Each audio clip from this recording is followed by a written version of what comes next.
CTET, REET, MPTET, UPTET exam के लिए देखिएगा, आप यदि प्रिपरेशन करना चाहते हैं तो चैनल को सब्सक्राइब करके बेल बटन के अंतर्गत ऑन नोटिफिकेशन को ऑन करिएगा।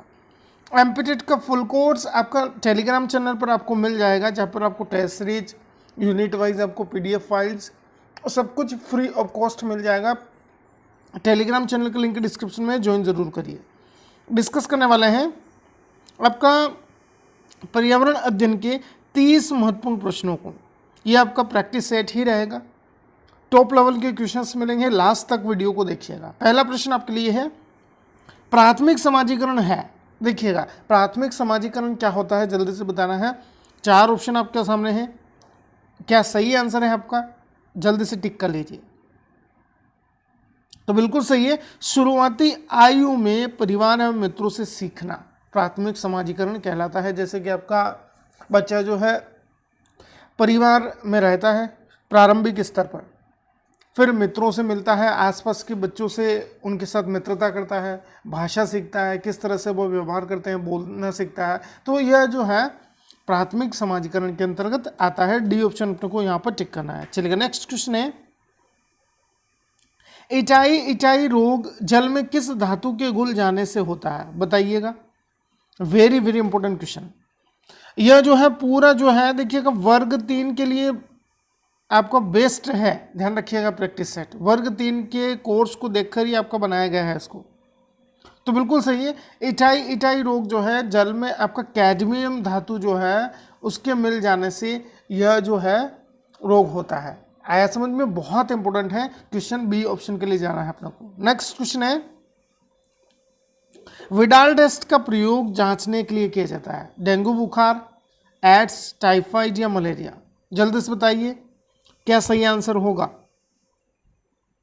तो देखिए विडाल टेस्ट जो है यहाँ पर अपना टाइफाइड यदि किसी को है, टाइफाइड बुखार जिसे हम कहते हैं, टाइफाइड बुखार होने पर आपका रिकमेंड किया जाता है विडाल टेस्ट आप करवा लीजिए। इस तरह से सी ऑप्शन को यहाँ पर टिक करना है। नेक्स्ट क्वेश्चन की तरफ चलेंगे, केंद्रीय खाद्य प्रौद्योगिकी अनुसंधान संस्थान कहाँ स्थित होगा, बताइएगा। मैसूर, लखनऊ, हैदराबाद या मुंबई।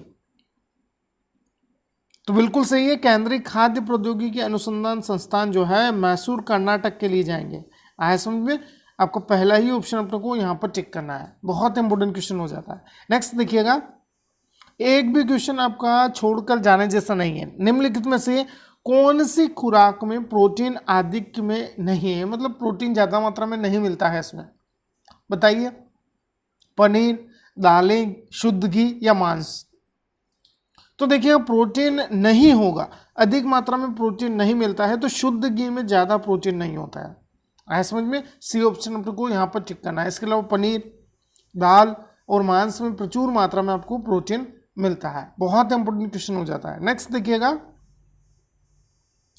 मानव गुर्दे से बनी पथरी आपका किस, आपका यहाँ पर ऑप्शंस के अनुसार किसके यहाँ पर बेस्ट पर बनती है, या सॉरी। तो देखिए मानव गुर्दे की जो पथरी है वो कैल्शियम ऑक्सलेट से बनती है।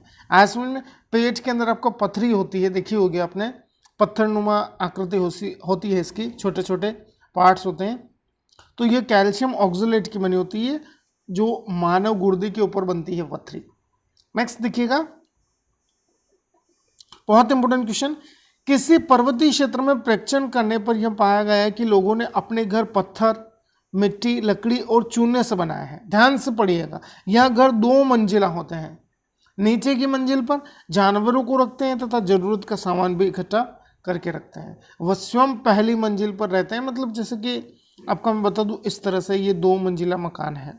ऐसे में यहाँ पर ये खुला पोर्शन होता है, यहाँ पर जानवर भी रहते हैं और जो आपका ज़रूरत का सामान भी है वो भी आपका स्टोर रहता है। और जो आपका यहाँ के लोग हैं वह ऊपर वाली मंजिल में रहता है, मतलब पहली वाली मंजिल में।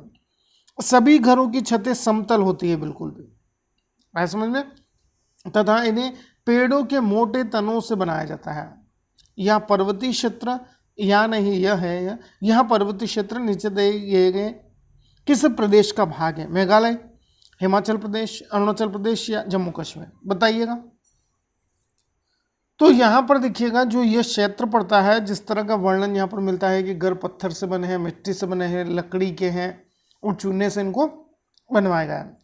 और प्रत्येक जो घर है वो 2 मंजिला पैटर्न पर भी बनता है, मतलब ज़्यादातर घर 2 मंजिला ही देखने को अपने को मिलते हैं।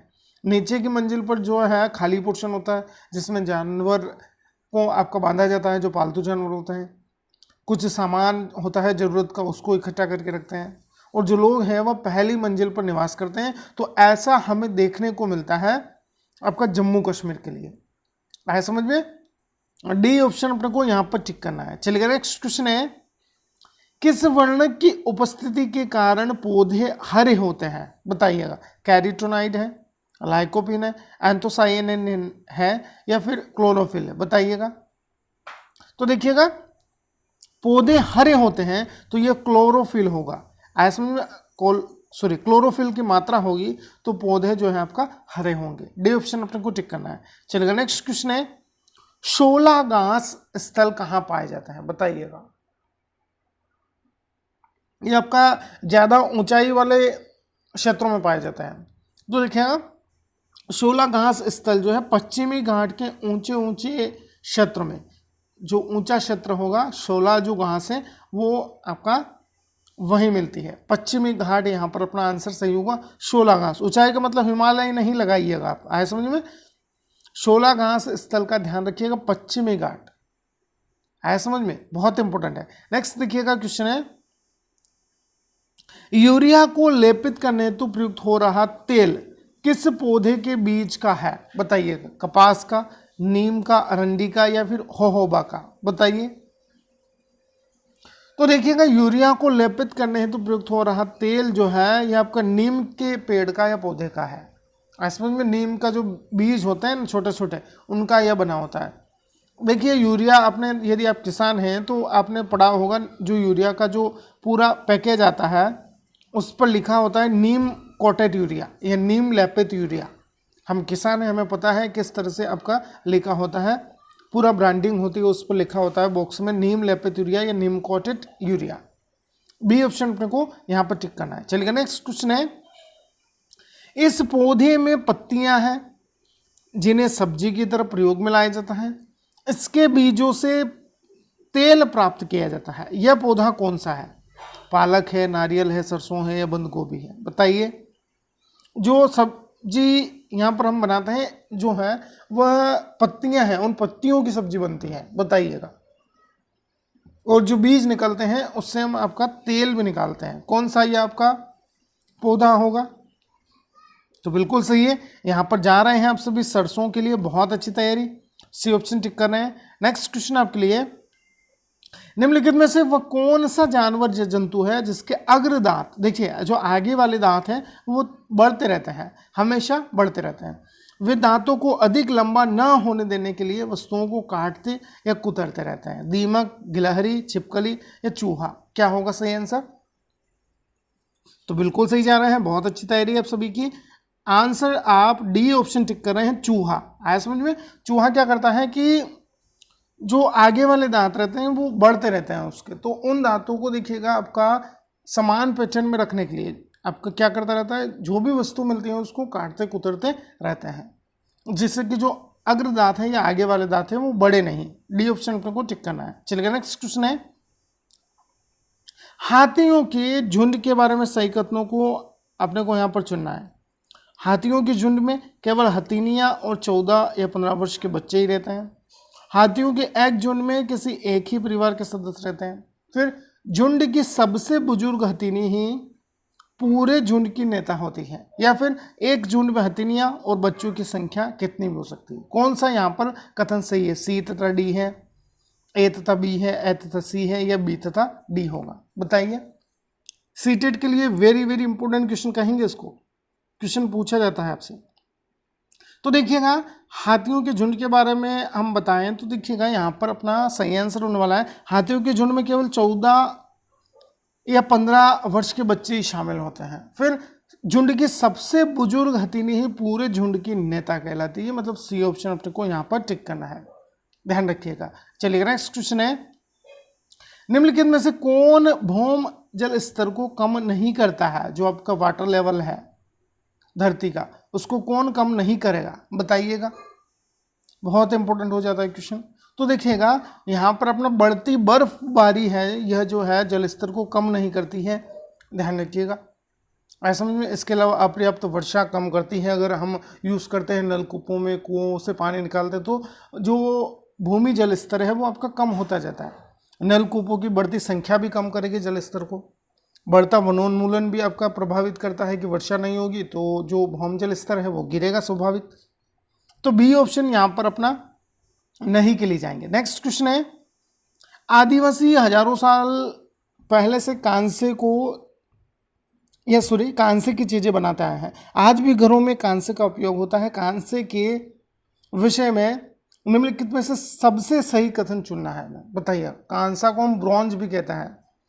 तो यह पीतल और तांबे का मिश्रण है, यह तांबे जस्ता तथा एल्यूमिनियम का मिश्रण है, यह तांबा और टीन का मिश्रण है, या फिर यह एल्यूमिनियम और तांबे की भांति एक तत्व है। क्या होगा यहाँ पर अपना कांसे या ब्रॉन्ज के लिए सही आंसर या सही कथन। तो देखिएगा ये कॉपर, तांबा और टीन का मिश्रण होता है, यही आपका कांसा या ब्रॉन्ज कहलाएगा। सी ऑप्शन अपने को टिक करना है। चलिए नेक्स्ट क्वेश्चन आपके लिए,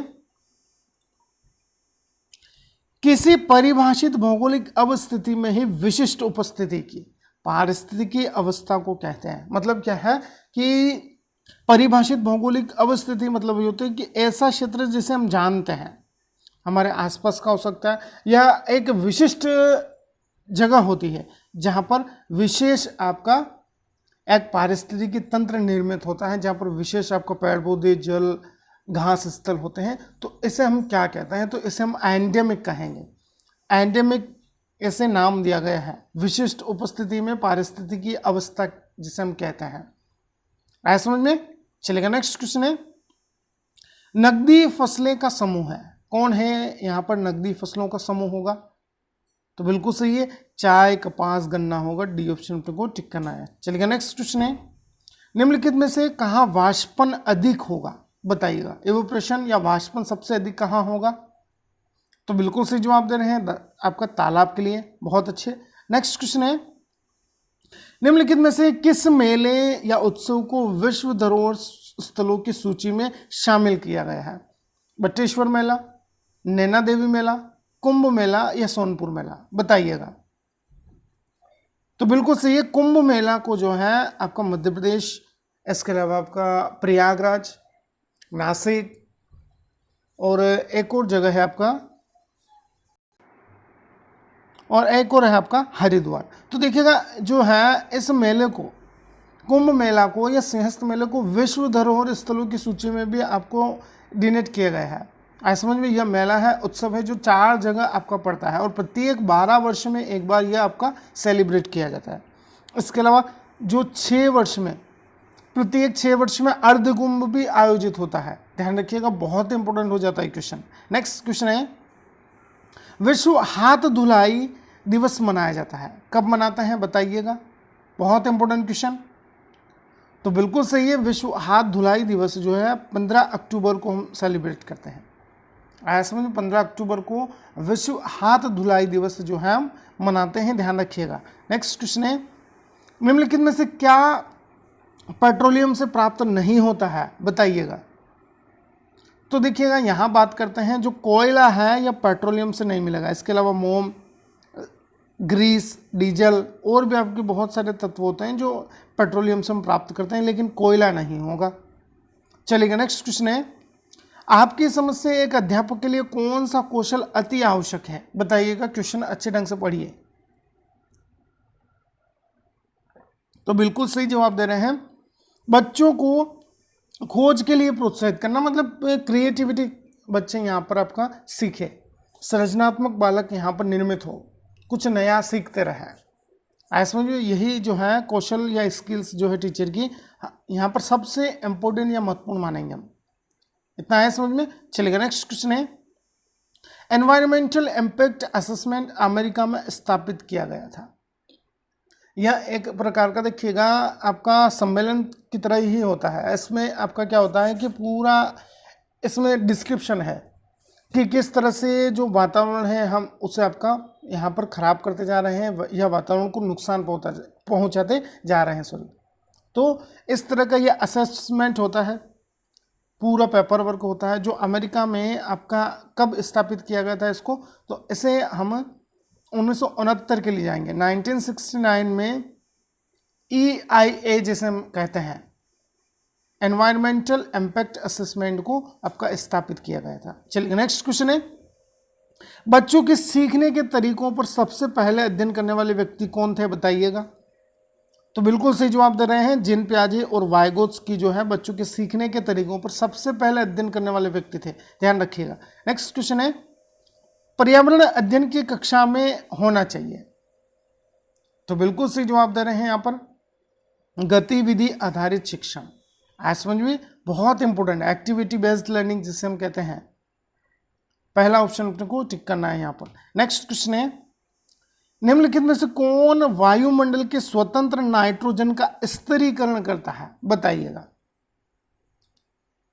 तो वायुमंडल के अंतर्गत जितने भी नाइट्रोजन है उसको स्वतंत्र रूप से स्थायीकरण या स्थिरीकरण जो है नीली हरी शैवाल करते हैं। डी ऑप्शन अपने को टिक करना है। नेक्स्ट है, पर्यावरण अध्ययन की कक्षा में बच्चों के अनुभवों को महत्व देना क्यों आवश्यक है, बताइएगा।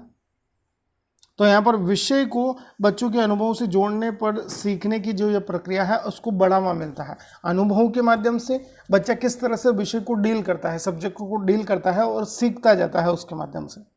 इतना आया समझ में, बहुत इंपॉर्टेंट क्वेश्चन हो जाता है। डी ऑप्शन टिक करिएगा। चलिए नेक्स्ट क्वेश्चन है, हमारे शरीर के किस अंग के द्वारा अमोनिया जो है यूरिया में बदला जाता है, कौन होगा। तो बिल्कुल सही जवाब है, यकृत होगा। बहुत अच्छे। नेक्स्ट क्वेश्चन है, पर्यावरण अध्ययन की कक्षा में विद्यार्थियों में खोज से संबंधित दक्षताओं का विकास करने तो एक शिक्षक निम्नलिखित में से किसका चुनाव करेगा, बताइएगा। बहुत इंपॉर्टेंट क्वेश्चन। तो ऐसी पाठ्यवस्तु जो विद्यार्थियों के दैनिक जीवन से जुड़ी हो, ऐसे में डी ऑप्शन अपने को टिक करना है। नेक्स्ट क्वेश्चन है, प्रकृति में ऑक्सीजन का प्रमुख स्रोत क्या है, बताइएगा। तो हरे पौधे जो है आपको बहुतायत मात्रा में ऑक्सीजन के आपका प्रमुख स्रोत होंगे प्रकृति के अंतर्गत। ये आपके टॉप 30 क्वेश्चन थे। आई होप आपको समझ आए होंगे। 30 में से आप कितना स्कोर कर पाते हैं कमेंट बॉक्स में बताइएगा। टेलीग्राम को ज्वाइन करिए, टेलीग्राम की लिंक डिस्क्रिप्शन में है। चलिएगा, मिलते हैं एक नए अपडेट के साथ। जय हिंद, जय भारत।